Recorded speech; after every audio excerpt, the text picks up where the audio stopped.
오늘도 거룩한 주일 예배의 자리에 올라오신 여러분들 주의 이름으로 환영하고 축복합니다. 오늘도 하나님께서 예비하신 은혜로 여러분들에게 상 주시기를 주님의 이름으로 축복합니다.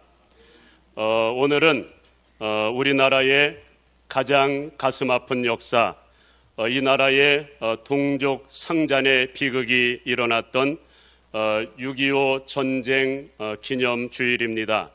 우리가 이 가슴 아픈 역사를 기억해야 되는 이유가 있다면 이 땅의 평화를 위해서 두 번 다시 이런 끔찍한 역사가 일어나지 않도록 대비하기 위해서입니다. 여러분들도 잘 아시지만 6.25 전쟁이 얼마나 치열하고 끔찍한 전쟁이었는지, 이 전쟁으로 인한 사상자와 피해 규모가 얼마나 엄청났는지 자료에 의하면 그렇습니다. 당시 한국군 사망자는 약 15만 명, 부상자가 71만 7천 명, 실종자가 13만 2천 명, 유엔군 사망자가 5만 7천 명, 또 유엔군 부상자가 11만 5천 명, 실종자는 2,200명, 포로로 잡혀간 군인도 많았는데 6,200명이었고 북한군 사망자는 29만 4천 명, 부상자는 22만 6천 명, 포로는 11만 3천 명. 여러분, 중공군도 사망자가 많았는데 18만 4천 명, 부상자가 71만 6천 명, 포로가 된 사람이 3만 1천 명이었다고 합니다. 그 외에 민간인 피해는 그것을 능가하여 한국 민간인 사망자는 24만 5천 명, 북한군에게 잡혀가서 학살되었던 민간인이 약 13만 명, 부상자가 약 23만 명이었고 북한으로 납치된 지식인들이 무려 8만 5천 명이었고 행방불명된 사람들이 30만이 넘었다고 합니다. 북한 피해는 더욱 커서 북한 민간인 사망자는 40만 6천 명, 부상자는 159만 명이었다고 합니다. 합치면 약 400만 명이나 죽거나 학살을 당하거나 부상을 당했다는 것이지요. 여러분, 재산 피해 규모는 더 천문학적이어서 계산이 나오지 않을 정도입니다. 자료에 의하면 공공단체 시설물이 542동이 파괴가 되었고요. 학교가 3만 3천 개가 파괴가 되었고 교회 및 사찰은 5,236개, 사회단체 시설물은 171개, 병원은 940개, 주택은 무려 52만 4천 개가 파괴되었다고 합니다. 그것도 다른 나라와 전쟁을 하다가 입은 피해가 아니라 피를 나는 동족끼리 싸우다가 입은 피해라는 점에서 놀라움을 금치 못합니다. 그렇다면 여러분, 어찌하여 이런 끔찍한 전쟁이 우리가 살고 있는 이 나라 가운데 일어나게 되었던 것일까요?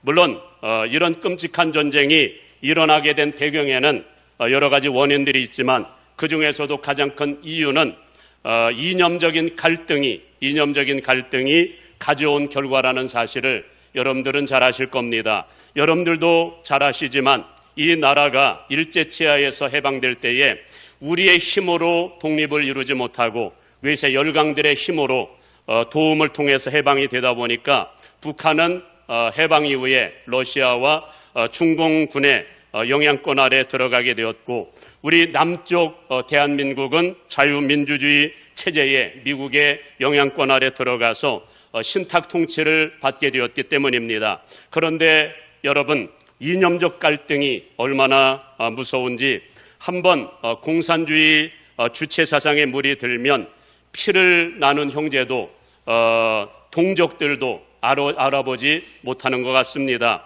당시 북한에 살다가 전쟁으로 인하여 피나놓은 동포들이 무려 500만이 넘었다고 하는데 사실 저희 아버님도 북한이 고향이시거든요. 그래서 6.25 때 넘어오셨던 분 중에 한 분이신데 지금 현재는 연세가 90세가 되었고 아버님을 만나면 옛날 이야기를 많이 듣습니다. 옛날 북한에 살 때 어떻게 살아왔는지 이런 이야기를 참 많이 듣습니다마는 북한에 살다가 피난 온 사람들의 보고에 의할 것 같으면 당시 공산주의 사상에 빠진 사람들이 얼마나 무서운지 가장 먼저는 공산주의 세상을 만들어가기 위해서는 가장 큰 적이 되는 사람들이 기독교인들이었다고 합니다.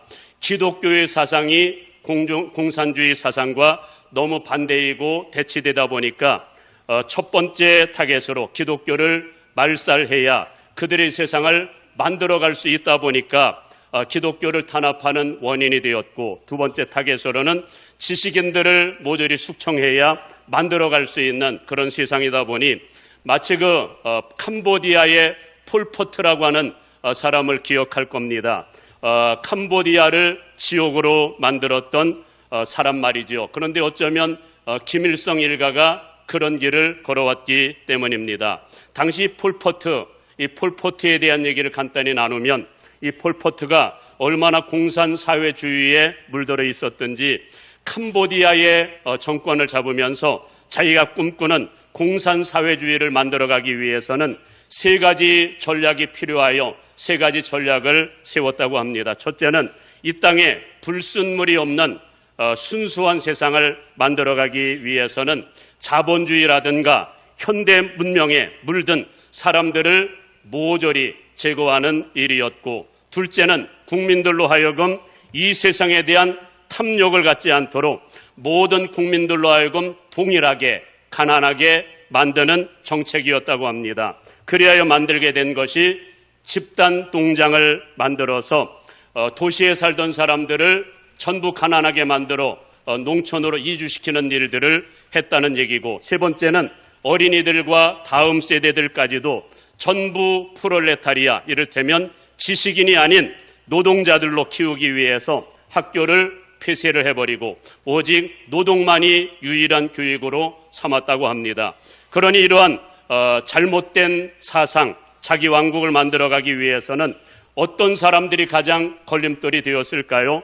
지식인들이 걸림돌이 되다 보니까 그가 집권하던 1975년부터 78년까지 그가 통치하는 동안 했던 일은 지식인들을 모조리 잡아서 학살하는 일이었고, 당시 도시에 살던 모든 사람들을 강제로 농촌으로 이주시켜서 일종의 노예로 만드는 일이었습니다. 이 과정에서 폴포트에 의해서 학살당하거나 혹은 굶어 죽은 사람들이 얼마나 되는지 아십니까? 무려 200만. 여러분, 캄보디아에 가면은 킬링필드라고 하는 곳이 있는데 200만 명의 사람들이 학살을 당하였고, 그 외에 사상자들은 무려 300만이 넘었다고 합니다. 그런데 당시 공산사회주의를 이끌어가는 사람들의 생각이 어쩌면 다소 비슷한 생각을 가지고 이끌지 않았나라는 생각이 듭니다. 북한 김일성 일가 역시 같은 생각을 갖고 나라를 이끌어가다 보니까 언제나 그런 곳에는 갈등과 분쟁 속에 죽고 죽이는 학살과 전쟁이 끊임이 없었다는 얘기지요. 그런데 여러분, 6.25 전쟁은 이미 70년 전에 끝났고 그 이후에는 6.25 전쟁 같은 전쟁은 우리 가운데 일어나지 않았지만, 그러나 지난 70년의 역사를 되돌아볼 것 같으면 늘 보이지 않는 전쟁은 끊임없이 진행되어 왔고요. 지금도 끝없는 갈등 속에 남과 북이 좌익과 우익으로 나뉘어져서 끝없는 싸움이 계속되고 있음을 여러분들은 아실 겁니다. 알고 보면 무엇이 문제가 되었다고요? 원인이 되었다고요? 사람이 만든 이념적인 갈등이 이와 같이 죽고 죽이는 끝없는 전쟁의 원인이 되었다는 겁니다. 그런데 여러분, 우리가 한 가지 깨달아야 될 안타까운 사실이 있습니다. 이것은 꼭 세상 사람들의 이야기, 세상 사람들의 역사만은 아니었다는 겁니다. 그리스도 안에서 예수 그리스도의 피를 통해서 한 형제요, 한 가족이 된 우리 그리스도인들도 교회 공동체도 어쩌면 같은 길을 걸어왔기 때문입니다. 사실 역사적으로 보면 지금으로부터 2000년 전에 예수님에 의해서 교회가 세워진 이후에 지금까지 교회가 평안할 날이 있었을까요? 여러분, 역사를 보면은 교회는 조용할 날이 없었던 것 같습니다. 물론 교회는 이 땅을 하나님의 나라로 만들어가기 위해 세워진 공동체이다 보니 이 세상을 주관하는 마귀와 어둠의 영들과 영적 싸움을 벌일 수밖에 없고, 그러다 보니 교회가 세상으로부터 핍박을 받은 것은 사실이지만 한 가지 놀라운 사실은 교회가 세상으로부터 핍박을 받을 때는 오히려 교회가 더 하나가 되었고 결속이 되었고 더 놀랍게 부흥하는 놀라운 역사가 일어난 반면에 교회 역사를 보게 되면은 꼭 교회가 세상에 핍박만 있었던 것은 아니었습니다. 거의 대부분의 경우에 있어서는 교회 자체적으로 교회 안에서는 끝없는 갈등과 분쟁이 일어났고, 안타까운 사실은 교회 안에서 일어났던 갈등은 이상하게도 교회를 허물고 무너뜨리는 원인이 되었다는 겁니다. 여러분, 예수님을 십자가에 못 박은 사람이 누구일까요? 예수님을 십자가에 못 박은 사람, 세상 사람들이 아니었습니다. 여러분들도 아시지만 그들은 바로 자기의 동족들이었거든요. 그것도 가장 열심으로 하나님을 섬긴다고 하는 이를테면 당시의 공회원들, 그리고 바리새인들, 서기관들이 그런 역할을 했다는 사실을 아실 겁니다. 그리고 여러분, 예루살렘에 교회가 세워져서 진행되는 동안 끝없는 환난, 끝없는 핍박을 당하지요. 누구에 의해서 교회가 끊임없이 핍박을 받을까요? 놀랍게도 하나님을 섬긴다고 하는 당시의 유대교에 정통했던 그런 사람들, 막 바리새인들, 서기관들, 제사장들, 장로들, 이런 사람들에 의해서 교회가 핍박을 받고 있음을 성경은 말씀하고 있지요. 한마디로 그동안 교회가 한 일은 교회가 스스로 교회를 무너뜨리면서 제살 깜까먹는 그런 일들을 교회 자체적으로 해왔다는 말씀입니다. 지금도 그런 역사는 반복되고 있음을 느낍니다. 그렇다면 여러분, 이유가 뭘까요? 오늘 이 시간 그 이유를 알려주시기를 원하십니다. 아니, 어떻게 그리스도의 피를 나눈 형제요, 가족이라고 하면서 함께 뜨겁게 사랑하고 교제하며 하나님의 나라를 만들어가지 못하고 어떻게 교회가 서로 분쟁하면서 분열하면서 그런 역사를 만들어 갔을까요?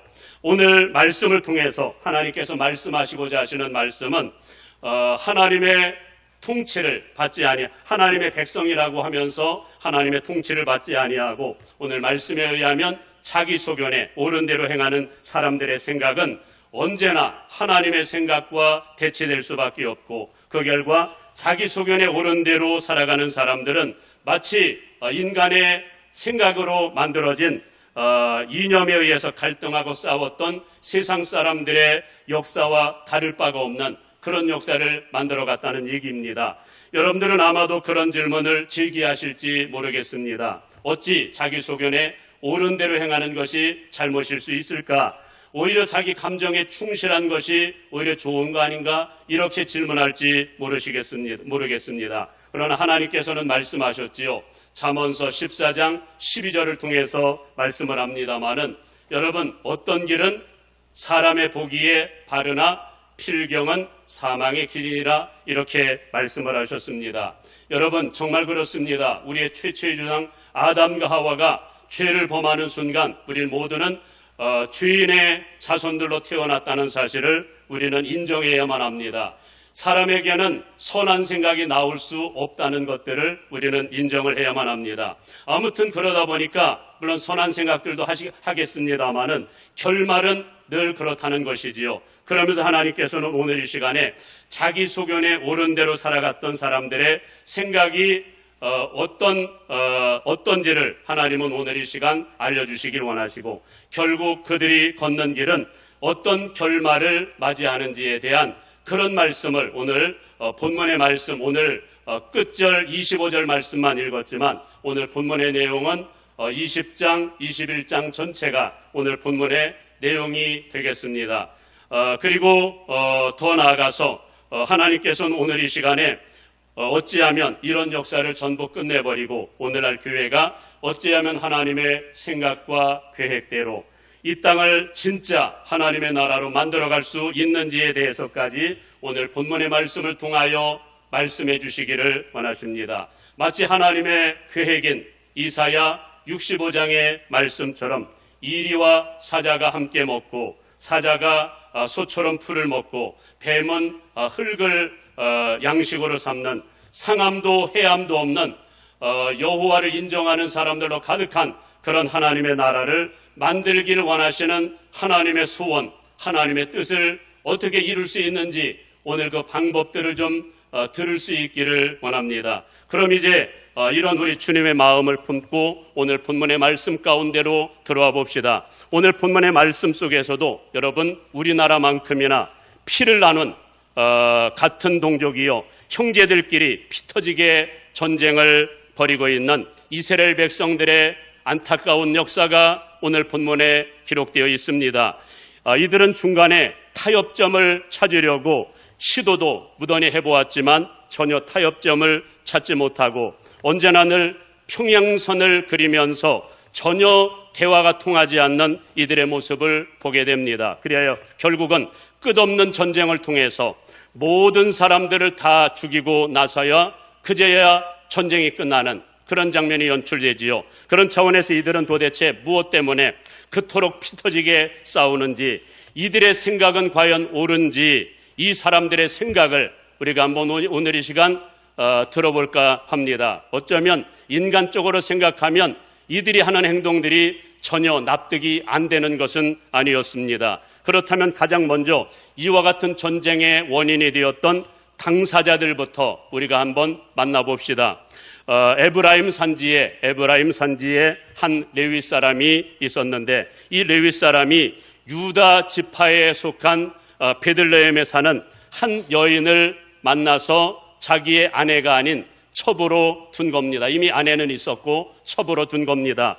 어찌하여 첩을 두게 되었는지는 모르지만 일단 첩을 두었다는 것은 하나님의 말씀을 기준점으로 하면 정상적인 사람은 아니지요. 그리고 나서 그 첩이 어느 날 다른 남자와 바람이 난 채 하나님이 가증히 여기시는 음행죄를 범한 후에 남편을 떠나서 친정으로 도망을 간 겁니다. 이것도 정상적이지 않죠. 그러자 레위 사람이 자기의 첩을 찾아가지고 친정인 베들레헴까지 가서 되찾아오는 과정 가운데에서 장인 어른과 옥신각신하는 가운데 당시 치안이 좋았을까요? 치안이 별로 좋지 못한 상황 속에서 일찍 출발을 해야 그날 당일 안에 이 에브라임 땅으로 돌아올 수 있는 그런 상황임에도 불구하고 욱하는 마음에 늦은 오늘 말씀에 의할 것 같으면 늦은 오후, 그러니까 저녁 시간이 다 된 이후에 출발을 하게 된 겁니다. 물론 지금이야 교통이 발달하고 치안이 너무나 잘 되어 있다 보니까 언제 출발하던 상관이 없습니다만은 당시의 상황은 그렇지 않았습니다. 치안도 좋지 않고요. 교통수단도 좋지 않았기에 늦게 출발하여 중간에 밤을 만나게 되면 어찌할까요? 위험할 수도 있는 그런 상황임을 본인도 아마 알고 있었을 겁니다. 그러나 욱하는 마음에 늦은 시간에 출발을 한 것이지요. 그 결과 우려했던 일은 벌어지게 되었고 한 노인의 도움으로 겨우겨우 숙박 문제는 해결을 하였지만 불량배들을 만나게 되면서 끔찍한 사건을 당하게 되는데 그것은 자기의 첩이 불량배들에게 성폭행을 당하다가 죽게 되는 사건이 벌어지게 된 겁니다. 그러나 말씀의 정황을 자세히 살펴보면 꼭 불량배들만 탓할 문제도 아니었습니다. 사실 남편이라고 하는 레위 사람이 자기의 첩을 보호해주지 않아서 생겨난 문제라고 보는 것이 어쩌면 더 정확할 겁니다. 아니 그렇잖아요. 일반적으로 불량배를 만나면 누가 상대를 할까요? 남편이 얻어맞든지 상대를 해야 그게 옳지 않습니까? 그런데 이 상황에서 자기 살기 위해서 자기의 첩을 강제로 안 나가려고 하는 이 자기의 첩을 강제로 끌어내서 그들에게 내어주는 레위 사람의 모습을 보게 됩니다. 정상적이지 않지요. 그러나 그 다음 사건은 더 비정상처럼 보입니다. 이를테면 레위인이 자기의 잘못은 전혀 생각지 아니하고 이 사건을 크게 분개하여 자기의 아내의 시신을 토막을 내서 전갈과 함께 12지파 가운데 보낸 겁니다. 한마디로 자기 아내를 2번 죽이는 그런 사건이 벌어지게 되지요. 이건 역시 정상적이지 않습니다. 그렇다면 이제 다음으로 이어지는 두 번째 상황을 한번 들어봅시다. 자기 소견에 옳은 대로 살아갔던 사람들의 방식입니다. 오늘 말씀에 의하면 레위 사람이 보낸 시체와 전가를 받아들고 각 지파장들이 전부 모여서 이 사건을 어떻게 해결할지 논의하는 가운데 결국 이스라엘 연합총회를 열자고 주선을 하였고, 그래야 결국은 연합총회가 열리게 되는데, 이 연합총회로 모여서 이들이 결의하는 내용을 한번 들어볼까요? 만일 그리스도인들 정말 주님의 뜻대로 말씀대로 그렇게 결의를 하고 있는지를 우리가 한번 들어봅시다. 첫 번째 결의사항은 그렇습니다. 지금 이 끔찍한 사건이 누구 때문에 만들어졌다고요? 베냐민 지파 사람들 때문에 벌어졌기에 앞으로 어떤 지파도 자기의 딸을 베냐민 사람에게 자기의 딸을 아내로 시집을 보내거나 사돈 관계를 맺지 않는 그런 결의를 하게 됩니다. 단순히 결의 차원이 아니라 여호와의 이름을 빙자하여 만일 자기의 딸을 베냐민 지파에게 주는 그 사람은 하나님의 저주를 받으리라고 하나님 앞에서 맹세까지 하면서 결의를 했다고 말씀을 합니다. 그리고 연이어 두 번째 결의한 사항은 여러분 베냐민 지파와 전쟁을 결의를 하면서 만일 이 전쟁에 참여하지 않는 지파는 어떻게 하겠다고 결의를 할까요? 모조리 도륙하는 것으로 결의를 한 것입니다. 그리고 안타깝게도 이 연합총회에 모두가 참여하면 좋았을 것인데 참석지 않은 지파가 있었으니 누구였을까요? 길르앗 야베스라고 하는 사람들이 참여를 하지 않은 겁니다. 이들은 대부분이 요셉 지파에 속한 그런 사람들이다 보니 베냐민 지파와는 각별한 관계였거든요. 이를테면 라헬이라고 하는 한 명의 어머니를 두고 있는 이를테면 같은 형제의 그런 지파였기 때문에 그렇습니다. 그러니 어떻게 자기의 사랑하는 형제들을 죽이기 위해 참여할 수 있겠습니까? 그런 이유로 길르앗 야베스는 참여하지 않은 겁니다. 그때 이스라엘 연합군이 이들을 어떻게 하는지 아십니까?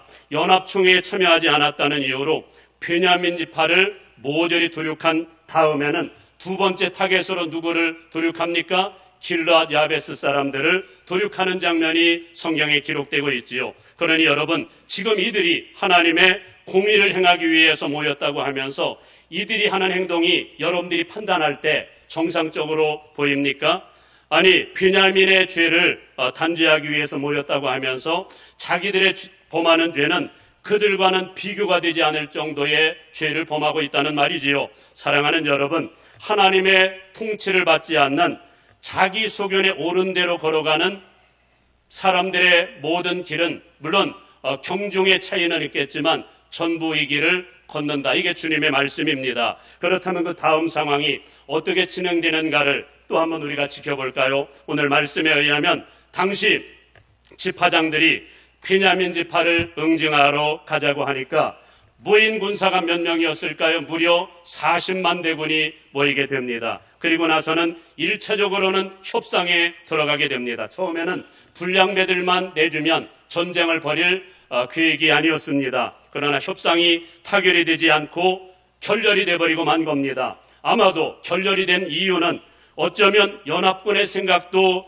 이해 못할 상황은 아니었고 베냐민 지파 사람들의 생각도 여러분 전후 상황을 들어보니까 전혀 이해 못할 상황은 아니었습니다. 불량배들이 범한 죄도 물론 크지만 레위 사람이 범한 죄도 만만치 않다고 아마 베냐민 사람들은 그렇게 생각을 했을 것 같습니다. 들어보니 그렇잖아요. 여러분들이 들어봐도 그렇잖아요. 그 결과 타협이 결렬되자 이제 피 튀기는 전쟁이 시작이 되는데 이 전쟁이 어떻게 전개되는가를 한번 우리가 볼까요? 우선은 연합군이 이 전쟁을 시작하면서 하나님 앞에 기도를 합니다. 하나님께 여쭙기를 이렇게 여쭙는 겁니다. 이 전쟁에 누가 먼저 앞장서서 베냐민을 치리이까? 여러분 이 기도 자체가 여러분 잘못되었다고 여러분 생각지 않습니까? 아니 이미 모든 것들은 다 자기들이 결정을 해놓고 누가 먼저 나가서 싸울까요? 라고 묻고 있는 겁니다. 따라서 저는 당시 상황으로 보아서 이 전쟁은 하나님께서 명하신 전쟁이 아니었음이 분명합니다. 아니 그도 그럴 것이 자기들은 더 큰 죄를 범하고 있는데 작은 죄를 범한 사람들을 치러 간다고 하는데 어찌 동족들을 죽이는 일을 하나님이 허락을 하시겠습니까? 그 결과 말씀에는 하나님이 유다가 먼저 갈지니라 이렇게 말씀하신 것처럼 나오지만 그것이 과연 하나님의 본심이었을까요? 하나님은 어쩌면 전부가 다 하나님을 떠나서 이름만 하나님을 섬기고 있을 뿐 당시의 상황을 말씀해주고 있는 사건이 사사기에 기록되고 있습니다마는 미가라고 하는 사람을 아실 겁니다. 미가가 하나님을 섬긴다고 하면서 이를테면 우상을 만들어서 이것이 우리 하나님이다 이렇게 섬기고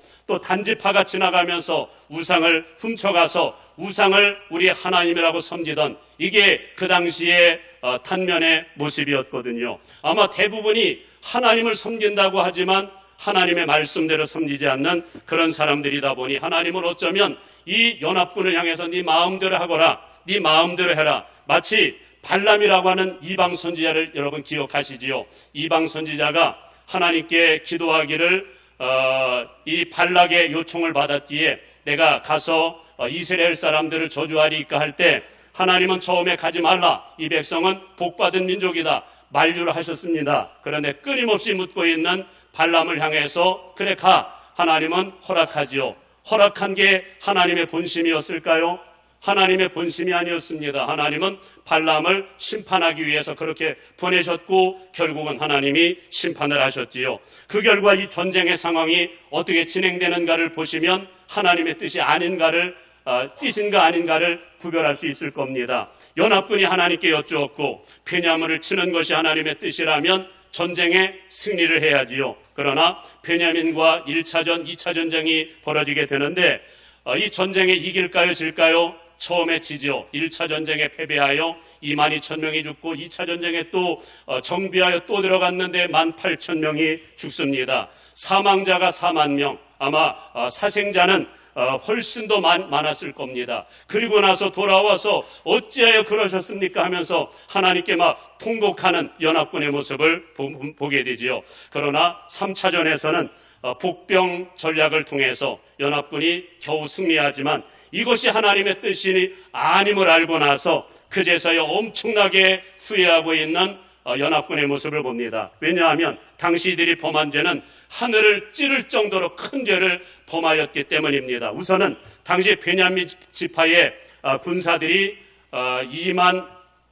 26,700명이었는데 3차전을 치르는 과정 가운데 몇 명이 죽었을까요? 26,100명이 죽고 남은 군사는 600명밖에 남지 않은 겁니다. 거기다가 당시 연합군이 범한 죄 중에는 베냐민 지파가 사는 성읍에는 누가 살고 있을까요? 군사들은 젊은이들은 다 남자들은 전쟁에 나갔고 누가 남아 있을까요?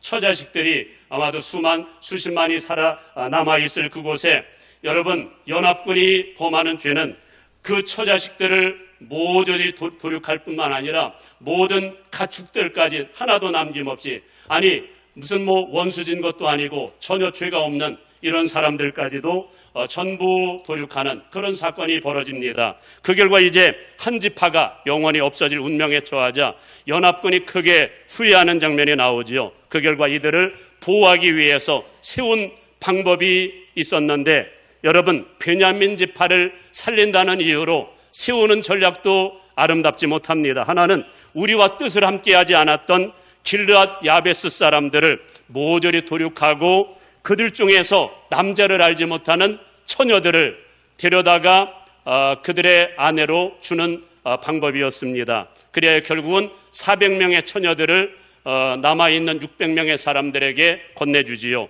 그리고 나머지 200명은 실로에서 절기를 맞이해서 잔치가 벌어지게 되었을 때 그곳에 춤추는 여자들이 나오게 될 것인데 인원수만큼 데려가서 아내로 삼으면 우리가 묵인을 해주겠다 약속을 하면서 베냐민 지파를 존속시켰다라고 하는 말씀입니다. 그러면서 결론의 말씀이 바로 사람의 소견, 자기 소견에 옳은 대로 만들어가는 세상이 이렇다, 이거를 지금 말씀을 하고 있는 겁니다. 여러분, 하나님께서 어찌 이 사건을 우리에게 말씀하시는 것 같습니까? 그것은 이 땅에서 하나님의 통치를 받지 아니하고 자기 소견에 옳은 대로 살아가는 사람들의 생각과 결말은 전부 이런 길을 걸어간다. 이게 주님의 말씀입니다. 그래서 여러분, 마태복음 7장에 보면 예수님께서는 하나님의 백성들에게 새 언약의 메시지를 선포하신 이후에 이런 말씀을 주십니다. 이 말씀은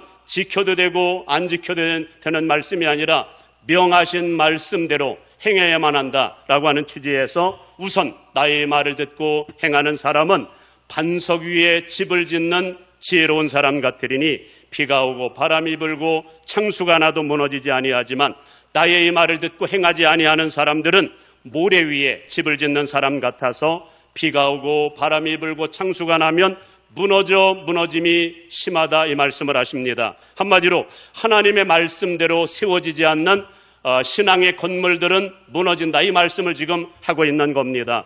고린도전서 3장에서도 그런 말씀을 하시지요. 우리 모두는 건축자라 이렇게 표현을 합니다. 어떤 건축자? 영혼의 집을 건축하는 건축자다, 이렇게 말씀을 하시면서 우리의 건축물이 예수 그리스도의 터 위에 세워져야 하는데 그렇지 아니하고 예수님과 상관없이 금이나 은이나 보석이나 돌이나 지프로 세우는 모든 사람은 세상 끝날에는 불로 하나님이 잘 세워졌는지를 심판하는 심판이 있을 것인데 그 공적은 다 불타서 없어질 거다, 이런 말씀을 하십니다. 예수님과 함께 했던 주님의 말씀대로 세운 건물만 살아남는다, 그런 말씀을 하고 있는 겁니다. 여러분, 이 개인적인 우리 신앙의 건물도 그렇지만 교회 공동체를 세워나가는 방법도 우리 주님께서 알려주셨을까요? 알려주지 않으셨을까요? 알려주셨습니다. 어떻게 교회를 건강하고 행복하고 성령 충만하고 이 땅을 하나님의 나라로 만들어가는 그런 하나님의 교회를 세울 수 있는지에 대하여 예수님은 마태복음 16장, 18장, 28장의 말씀을 통하여 5가지의 그런 하나님의 비전과 그런 교회를 세우는 그런 하나님의 방법을 알려주셨습니다. 하나가, 첫 번째가 있다면 살아있는 예배, 예수 그리스도의 왕되심을 고백하고 그 명령에 따라 살기로 작정하는 살아있는 예배, 그리고 그 위에 또 뭐가 있을까요? 좋은 살아있는 교제, 소그룹 교제, 그리고 전도 사역, 그리고 중보기도 사역, 그리고 끊임없이 제자 훈련을 통하여 하나님의 사람을 만들어가는 이 사역을 우리 주님께서 이렇게 해야만 교회가 세워진다. 그리고 나서 주님이 디자인하신 교회가 세워지게 되었는데 그 모델 교회가 초대 예루살렘 교회입니다. 여러분들이 잘 아시지만 얼마나 은혜가 충만합니까? 교제가 살아있고 성령의 임재가 가득하고 전도가 살아있고 그러다 보니까 구원받는 사람들을 날마다 더해가게 하셨고 이 땅에서 만들 수 있는 천국, 하나님의 나라가 진짜 이루어지는 역사가 일어나게 되었다는 겁니다. 그러기에 결론은 개인이든 교회든 우리 주님을 왕으로 하여서 주님의 통치를 받는 사람, 그런 공동체만이 주님의 뜻대로 세워지게 된다는 결론의 말씀입니다. 왜냐하면 예수님이 우리의 길이요 진리요 생명이다, 이렇게 말씀을 하셨기 때문입니다. 잠언서 14장에서는 어떤 길은 우리가 판단할 때 어떤 길은 사람의 보기에 바르지만 결말은 우리가 모르지만 사망의 길이라, 이렇게 말씀을 하지만 여러분, 예수님은 우리의 길이요 진리요 생명이라고 말씀을 합니다. 그런 차원에서 여러분의 삶의 근간을 예수님으로 바꾸기를, 예수님의 말씀으로 바꾸기를 주님의 이름으로 축복합니다. 더 나아가서 우리 주님은 우리가 자기 소견이 아니라 우리 주님의 완전한 통치를 위해서는 강력하게 주문하시는 마지막 메시지가 있습니다. 그게 뭘까요? 그것은 바로 성령을 받으라는 겁니다. 이것은 선택이 아니고 성령 받지 아니하면 말씀대로 못 살다 보니 우리의 영혼도 교회도 하나님의 나라를 만들어갈 수 없기에 우리 주님께서는 요한복음 14장부터 16장의 말씀 가운데까지는 이 땅에서의 사역을 마감하기 직전에 성령론에 대하여 우리 주님께서는 강론을 하셨고요. 마지막 사도행전 1장에서 승천하시기 직전에 다른 말씀하지 않으셨습니다. 뭘 말씀을 하셨을까요? 너희는 예루살렘 떠나지 말고, 한마디로 마가의 다락방 기도의 자리를 떠나지 말고 정말 그곳에 모여서 기대하며 기다리며 기도할 것을 도전을 하셨습니다. 왜 이렇게까지 성령 받기를 주문을 하셨을까요? 로마서 8장에서 바울 서도를 통해서 말씀을 합니다마는 육신의 생각은 뭐라고요? 사망이요. 영의 생각은, 성령의 생각은 생명과 평안이라, 이렇게 말씀하셨기 때문입니다.